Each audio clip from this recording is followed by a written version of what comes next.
What if I told you you never ever have to see a pumping bra in your life ever again? And no, I don't mean you have to stop pumping. What if I told you you have something right now, possibly in your house, that you can use instead and never ever see this uncomfortable, unshapely, disgusting bra ever again?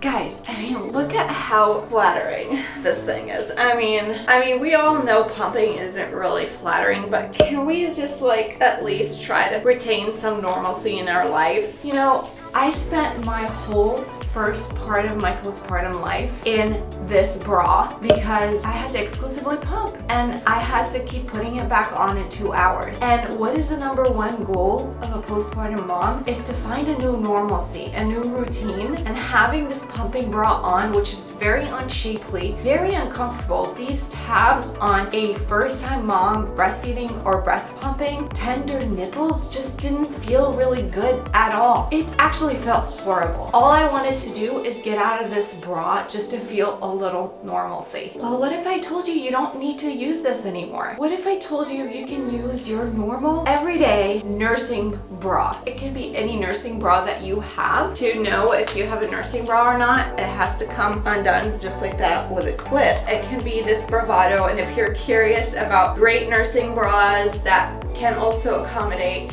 a portable pump, definitely check out my video on that. When you want to pump, you're ready to pump, and you're using a conventional pump, all you have to do is spread those two apart, put it on just like that, get your suction in so you get good placement, and then let go. You now have a pumping bra. And guys, depending on your bra, you may have to go the other way. So grab the strap inwards and then put your pump, and you might be able to get a lot better placement this way than it is to get it from the outside in. So just play around depending on which bra you have. I hope you guys found this helpful. You are awesome, and remember to be a shark.